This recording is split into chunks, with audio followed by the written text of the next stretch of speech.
Hey everyone, this is James from Italian Poliziotteschi and Jolly Reviews. Today I am going to be talking about the 20 best Poliziotteschi's with no caveats, obviously it being a subjective list. So why this list? Well, for fun.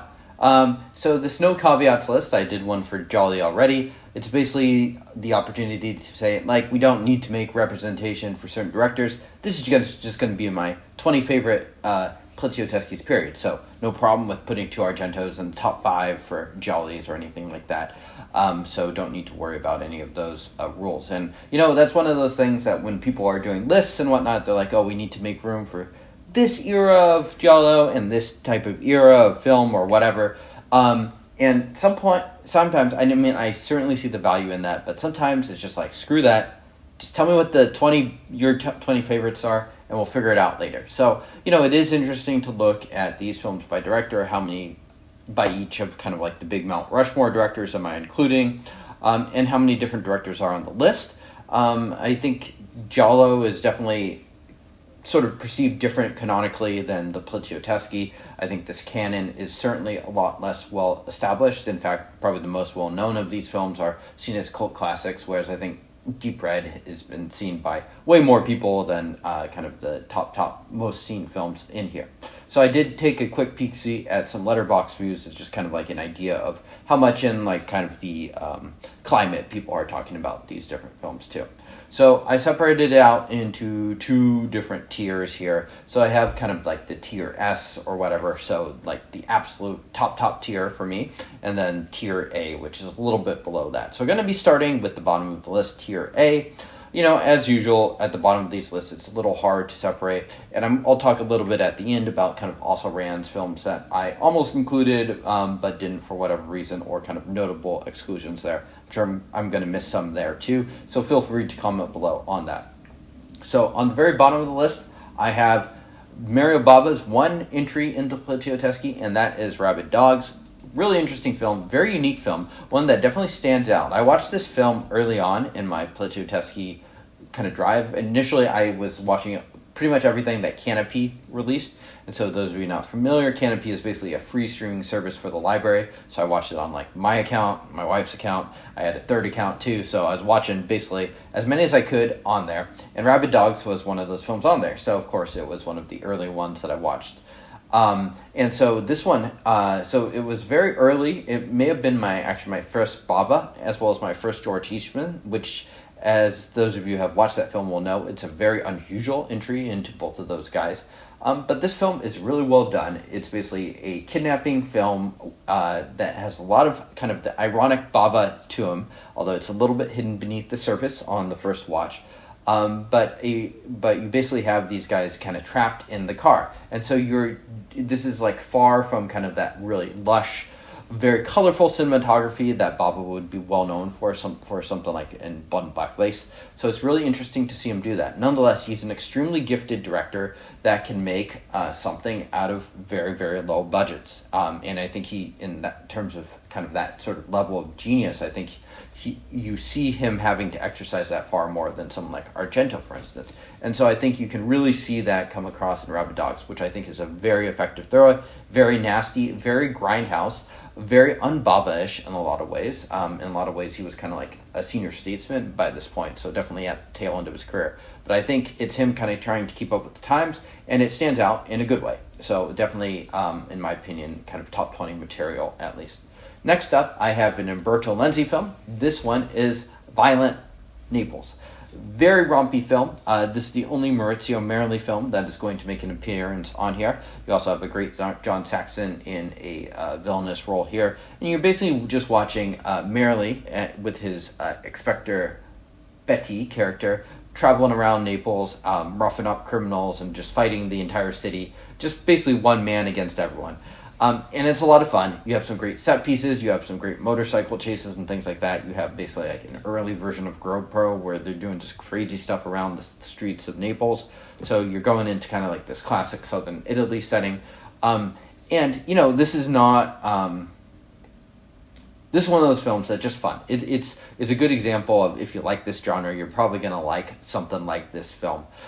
Just like good nastiness, him just beating up just nasty criminals, that sort of thing. So I think it's probably my favorite of that kind of like Maurizio Merli model of films that's kind of styled after the high crime performance from Franco Nero. Okay, so next up I have is What Have They Done to Your Daughters? This is the only film to feature both in the top 20 Poliziotteschi with no caveats, as well as the top 20 Jelly with no caveats, because it's a hybrid. You have a great Claudio Castanelli here. You also have this genius way of kind of concealing the killer by just having them put a motorcycle helmet on, done by Massimo Dallamano, who was a cinematographer before he became a director. I actually like this film more than Solange, but it's just a lot of fun. You have some great action set pieces. It also works pretty well as a giallo. I think some people would say it doesn't quite add up as well as Solange, but I like it more, so whatever. Next up, I have Execution Squad. So if you look up kind of the three films that really kickstarted the genre, for giallo, that's something like Bird with the Crystal Plumage, but for Poliziotteschi, it's a string of films starting with Execution Squad and then followed up with High Crime and Violent Professionals. So spoilers here, but Execution Squad is the only one that's going to show up on this list and is my personal favorite of those three, and probably the least well-known of those three. It stars Enrico Maria Salerno. It has a great score, and it's kind of it's interesting because it predates what is the sequel to Dirty Harry called? It predates that one, but it has very, very similar plot to that film.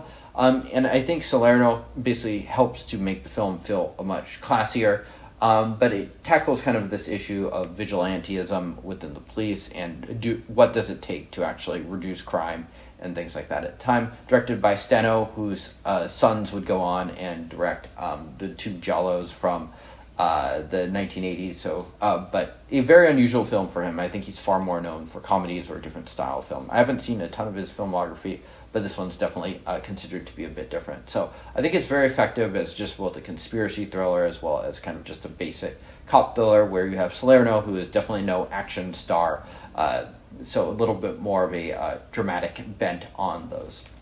Next up, I have another one that has a lot of social commentary baked into it, and this one targeting the media. Slap the Monster on page 1. I believe this is recently released by Radiance Films, so good job by them. They're releasing a lot of my favorites, actually. Some decently effective social commentary on there. This is one I need to really revisit, but I liked it a lot on my first viewing, and I would definitely, at this moment, include it in my top 20. You have Gian Maria Vogliante, who is one of the great Italian actors of this time period. Very also politically active person, so you know that he's going to be specifically interested in films that have more of a stance rather than kind of like the Leone films, which I think he famously was not a huge fan of. Next up, gonna just keep this list moving. We have Rome, The Other Face of Violence, and this is one where if you know the Poliziotteschi genre and you're a fan of it, this could very well be one of your favorites. The real ones definitely know. This one's directed by Castellari's dad, Marino Girolami, and I think it suffers from just having a little bit less of a well-known director as well as a little bit more of a minor cast. You have Marcel Buzuffi in the role, in kind of like the lead. Yeah, so Rome, Other Face of Violence, one of the great things it does, it just combines that kind of rich kids doing terrible things plot, kind of subgenre of the Poliziotteschi that was really popular in the mid to late 70s, with kind of your more standard ones of like you have a cop following a lead and all that stuff. So as well as vigilante. So it kind of combines a lot of like the best of all these worlds to make something pretty interesting. Next up, I have the first Damiani film that we're going to be talking about. The Case is Closed, Forget It. I reviewed this film. I think it's probably the best jail film amongst all these, and it's interesting to see because it's very different from everything because it's set in a jail. But as usual, Damiani has a very strong social conscience, so he's interested in just kind of the whole group dynamics and things like that. So I think stuff is very well established here. And Franco Nero is very well cast here. And I love the way Damiani uses Nero as just kind of like this very young but person that just really doesn't belong here. And so I think it stands out a lot. I mean, the way that Damiani uses Nero is very different from how someone like Sergio Corbucci or Enzo Castellari use him as more of kind of your stereotypical action hero. So I think seeing the Damiani stuff allows you to kind of see him stretching his chops and being used very, very differently than those films. Next up, I have another one having a big Euro star from this time period, and that is Tony Arzenta. So this one is Duccio Tesari. This one I am reviewing soon. I have not rewatched it quite yet, but it was one of my favorites in my initial go-around on this genre. Kind of traveling around Europe and stuff like that. You have Delon playing a hitman. I think this one might suffer a little bit if you think of it as like related to Les Samurai, just because that it's so... it's so tied to Melville as a director. This one's a little more conventional, and there's nothing wrong with that at all. I think there's certainly room for both of these films, and I think it has some really great set pieces and things like that. So, Tesari, another one of those alumni of spaghetti westerns that's doing lots of interesting things in genre in the 70s. Next up, I have one that I almost didn't include, then I removed it, then I added it back, then I removed it and added it back in. And that's because I like the film a lot. I just wasn't sure quite if it fits into it, but enough people have this on their Eurocrime list that I decided to include it, and that is Hitch Hike, which is really a grindhouse sleaze fest. You have a great Franco Nero, but you also have the fantastic David Hess here, playing kind of just this road movie, and just the sinister kind of group dynamics between Nero, his wife, as well as David Hess, in what is a very not so great marriage that starts the film, and just seeing how Hess's presence impacts stuff. Another one I really need to revisit, but one that was very impactful and that I remember very clearly. Next up, I have another Damiani film. That one is Goodbye and Amen. This one, I think, really does get undercounted a bit. I mean, Damiani himself wasn't even a huge fan of this one, but I think it's a very good film. You have a great John Steiner role. You have Tony Musante. This one is, basically like a kidnap film for most of it. And Damiani uses that to kind of explore the different class dynamics and things like that. Great conclusion, great sets, great kind of... I love the sort of CIA SWAT gear that they have at the end too. So very, very effective Damiani thriller. Maybe I have a soft spot for kind of like these hostage kidnapping films. Maybe this one hits it, but I think it's very good. Next up, I have the first Fernando de Leo, and definitely not the last we'll be talking about, Kidnap Syndicate. This one is basically his high and low, and I think it's pretty fantastic. I think it might suffer a little bit if you're comparing it with the Kurosawa masterpiece. That film is 2.5 hours. This film is the Italian Grindhouse version. I think it's an hour 40, something like that. I think it's my favorite Luke Miranda role. Definitely one of the big Eurocrime Poliziotteschi stars. And it explores kind of this class dynamic of a guy's son getting kidnapped, with James Mason playing the other father whose son is also kidnapped, and just seeing kind of like the rich dad in James Mason's case, who is great at playing an asshole, and the poor dad, who is Luke Miranda, who is far more working class. And so seeing that dynamic play out, paired with just kind of like a nice Eurocrime setting, I think it's very good, and very different from a lot of the other De Leo films that he was working on. Next up, I have another De Leo film, and this one, I think when I watch this, I feel like in my memory I build this up a little bit better than it actually is, but it still has one of the best openers ever, and just a great vehicle for the star being Henry Silva, and that is The Boss. So some incredible, memorable images. Henry Silva using basically like a full bazooka on people watching a porno movie at the beginning. So just great class warfare.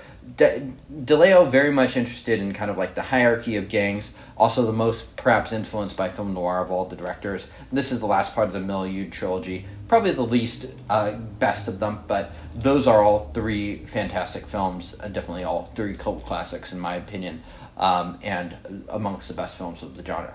Okay, so that wraps up kind of that second tier that I have. So now going on to the very top tier of films. The line is somewhat arbitrarily drawn, but these are probably the 8, that I would think about if I'm trying to introduce someone to the genre, and I'd cater it a lot towards their taste, if they're interested in more grindhouse, or kind of the more noir-y angle, or the social messaging angle. So starting with one that's a little more socially conscious, set in Sicily, and that is Confessions of a Police Captain. We have the great Franco Nero, as well as Martin Balsam. Damiani did a lot of films in the South.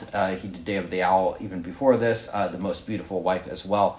This one is a little bit more in kind of that cop vein here. You have a very fresh-faced Franco Nero here, playing a very naive captain. Again, Damiani using him very differently than other directors. And it's basically about the political corruption and literally all the bodies that are buried in order to fuel the development. So really, really interesting film. Very strong film, too. Next up, I have perhaps the ultimate grindhouse of them, and having perhaps one of the most memorable performances of everyone, and that is Almost Human. Sleaze Fest, Lindsay, this is definitely one of those films you're not going to forget.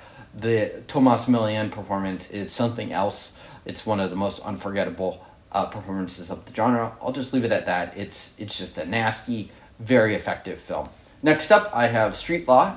This is Enzo Castellari's film, and I think it's his most effective social messaging. It's not necessarily his strength here, but he does a really good job coordinating the action, and Nero does a good job with both of those aspects in terms of selling kind of the social vigilantism as well as just doing the action. Great runner, some great use of slow-mo, great DeAngelis Brothers score, pure Castellari. This is actually the first Castellari that I'm bringing up here. Part of that is just because he did less.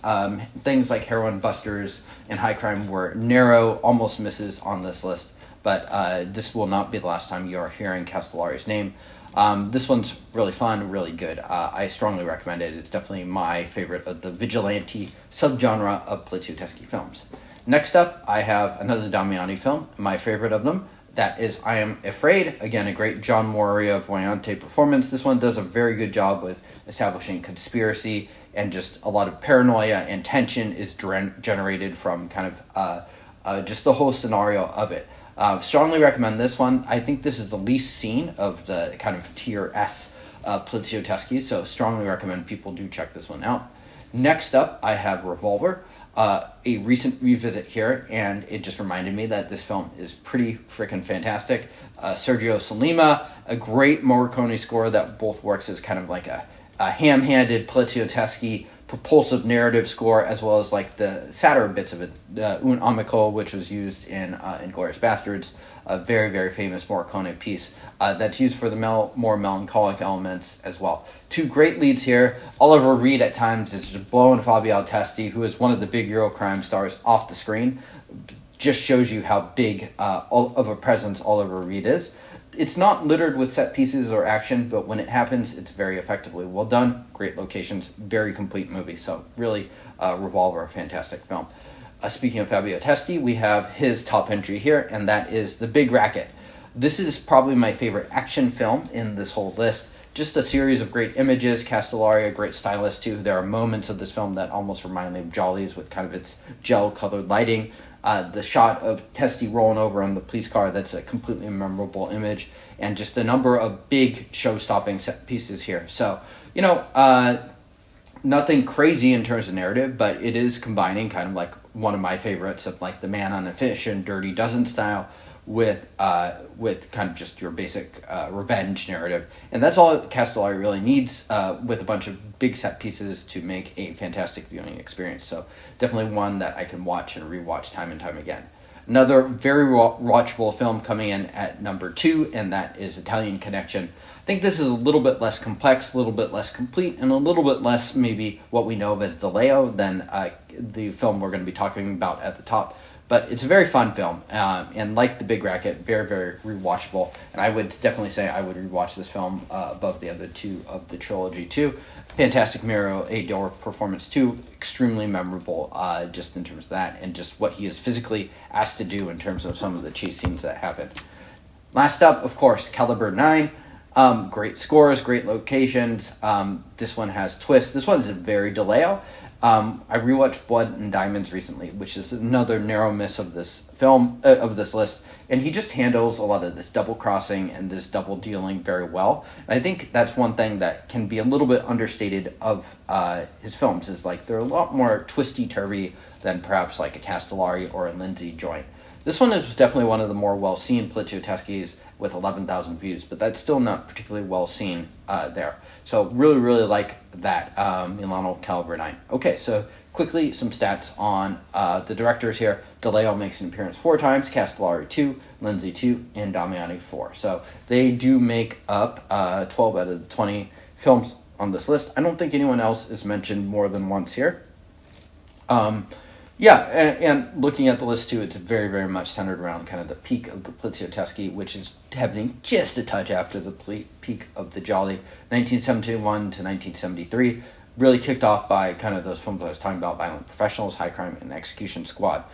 So of those three, Execution Squad only the one to make the list. A lot of also rans here. There are some films that, just didn't quite make it in terms of, my opinion, the quality. Other ones that I'm not sure if they qualify, and I was not sure. So some, like Illustrious Corpses, I like that film quite a bit, but I wasn't sure if it qualified, so I did not bring it up. Hitch Hike actually fell on the other line of that, so that one did make the list. Contraband was very, very close to making it. That and Rabid Dogs as kind of like your big horror Italian directors that are doing the Poliziotteschi genre. Really love Contraband. Great Testi performance too. Very, very late cycle Polizio, but it did not quite make the list. Another one that I think people will mention too is Investigation of Citizen Above Suspicion. First of all, I'm not totally sure if that's a Poliziotteschi Eurocrime film. Second of all, not a big fan of it, actually. I'm not a huge Elio Petri fan. I know that can be blasphemous in some circles, but I don't know. It is what it is. So let me know what you think of the list. Hope you all enjoyed it. At the very least, it was fun for me to do, and hopefully it can get people just discussing. Definitely a lot of also rans. I'll probably try to do a 20 Poliziotteschi not directed by the big four directors, DeLeo, Castellari, Damiani, and Lenzi. So yeah, thank you all for tuning in. I'll see y'all next time. Cheers.